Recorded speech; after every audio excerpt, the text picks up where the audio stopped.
I've mentioned a bunch of times on this channel that while working on my videos lately, I've been watching a lot of Unlisted Leaf videos. Now for anyone that doesn't know, Unlisted Leaf is a Pokemon booster card unboxing channel, for the most part. Ando opens a lot of other Pokemon related stuff, but it's all Pokemon things and unboxings and stuff. And it's admittedly not the kind of channel I ever thought I'd be into, but Ando's just such a good on-screen presence that the videos are super entertaining and really fun and great to have on in the background while I'm working. And because I've been watching so much of his stuff while I've been working on my own videos, I figured it was about time to do a piece of fan art of Unlisted Leaf. Now, the other part of this that's kind of exciting is Ando does this thing called Mailman Monday, where he opens stuff sent to him from his subscribers, like Pokemon cards and packs and gifts, and fan art. So, the goal of this video is to make an awesome piece of fan art cool enough that Ando opens it on an upcoming Mailman Monday. And I figured the best way to go about this would be to draw Ando with his favorite Pokemon, Thundurus. And I'm gonna do it in the same style as what I've mentioned before on this channel is my favorite piece of art I've ever done. It's actually part of a series that I did a while ago where I would draw superheroes with slightly more realistically rendered version of Pokemon. I did Cyborg and Blastoise, Lurikini, Wolverine, and Sandslash. I'm forgetting the other ones, but I'll probably show them on screen. Anyway, I'm going to do something like that, but of Ando and Thundurus. So without further ado, let's jump into some thumbnail sketches and rough out the idea for this piece. Alright everybody, as I always recommend, do a bunch of thumbnail sketches. If you're going to be spending a long time on a piece, you know it's going to be a more complicated, more elaborate, more detailed piece. Do a bunch of them. Make sure you're picking a pose or composition that you're really gonna like when it's finished. It only takes a few minutes to do extra thumbnail sketches, so please take the time to do that. Highly recommend it. It's one of my biggest pieces of advice for doing artwork. This piece I assumed was gonna take me about 5 to 6 hours all in, so I definitely wanted to do a few thumbnail sketches. I probably could have done more, but within these first 4, I was pretty sure I already found the one that I wanted to do. So let's take a look at the 4 options.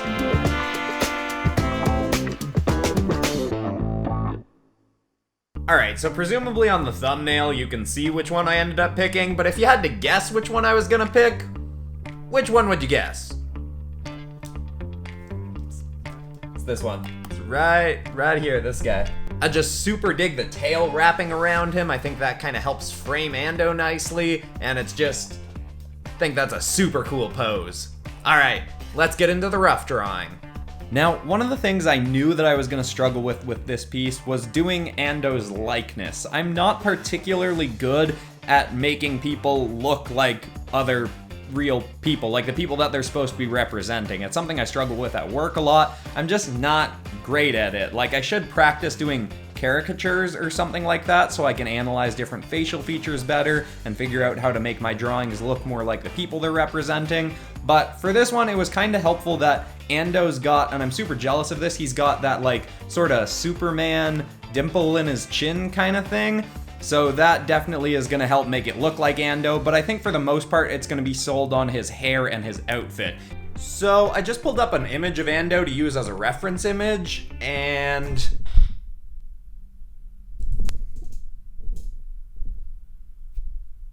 he wears it better.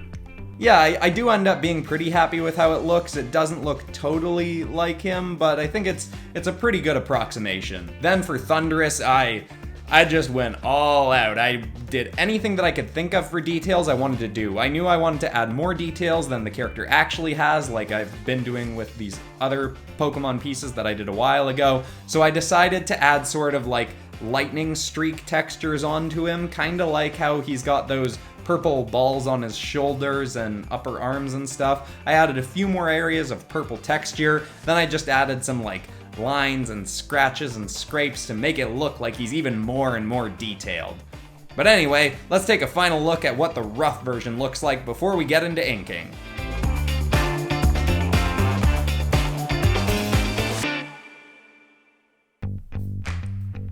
So I might be getting a little bit ahead of myself, but this could end up being one of my favorite things I've ever drawn. I mean, just from the composition of it already, I love the framing of it, the staging, the position of the characters wrapping around him.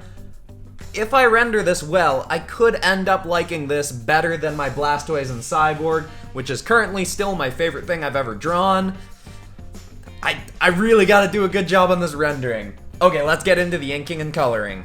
Alright, now obviously because this is a more detailed piece than I've been doing a lot lately on my channel, I do a lot more details in the inks. I spend a lot longer. I probably spent as long on the inks as I usually spend on a full drawing on this channel, and I think it really pays off. I love how it ends up looking. I do thicker outlines on the outside of the character, and then you'll also notice that for the cloudier parts of the character, I don't use a black ink. I do what I do for a lot of my ice sort of drawings or fire drawings, where I make the ink brush a little bit more like I make it to a dark grayish blue, and I figured that the cloudy parts of him would be have a bit of a bluish tinge to them, but be mostly a gray kind of color. And so I do that because I want the cloud parts to feel a little bit lighter. So if I don't do a black ink around them, they feel like a little bit lighter and a bit less like a solid object. And because they're clouds, they're not supposed to be a solid object. I also add sort of like flakes of clouds coming off the character in a bunch of spots. And then besides that, I just do all the stuff that I talked about in the roughs. Add a bit more texture, do a few more dashes and scratches. They end up getting blended in a little bit once I get to the coloring stage.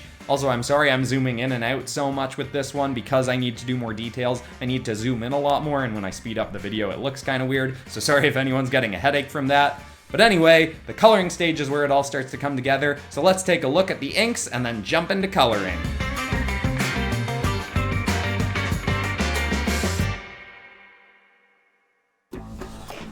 Alright, Ando, this is just for you. In my hand, I have a whole bunch of cards that I pulled from Steam Siege, which Ando really hates Steam Siege cards, so just for him, I'm gonna rip these up right on camera. Ready? I'm gonna just tear them up. I'm gonna do it. Nah, I'm not gonna do it. I'm sorry, I know Ando hates Steam Siege, I don't have anything against Steam Siege, like I actually think some of these cards are super cool looking. I failed you, Ando. Okay, everybody, let's go back to the drawing. I don't know why I put this in. Alright, so anyone who knows my channel knows that I really do most of my detailing in the colors, and this is one of the prime examples of that. This piece I was liking before, but it really comes together in the coloring and shading stage. I love the coloring on this one. I also go a lot more detailed than usual, as I've been doing with most of this piece. With the shadowing, you can probably see that I do my same usual basic workflow. Like I start with my salted watercolor brush, do some really light fading in. I go a bit more detail than usual in this stage, but it's the same kind of idea. And then in the next layer of shadows, I do a sort of cel-shaded layer, but then, especially in the cloudier parts, I really kind of fade out the cel shading a lot, because I'm going for more realistic rendering than I often go with this piece. Not actually realistic, just more realistic than usual. I really like this sort of more realistic shadowed rendering, but with the cartoony comic book style thick lines. I think it's really cool looking. With the second layer of shadows, I do a little bit less of the fading in. I keep that a bit more cel shaded, and I use that rough brush to give things a bit of a texture. And I love how I ended up doing this rendering. I think it's super cool. Anyway, then I do the same kind of thing with the lighting, a bit of it brushed out, a bit of it kind of cel-shaded, and then of course my signature move, I wrap up with a bit of rim lighting on the left of both of the characters. Here we are, let's take our final look at my fan art of Unlisted Leaf Ando with Thundurus.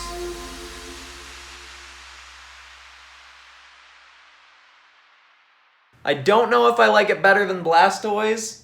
Blastoise up here, up there, this one.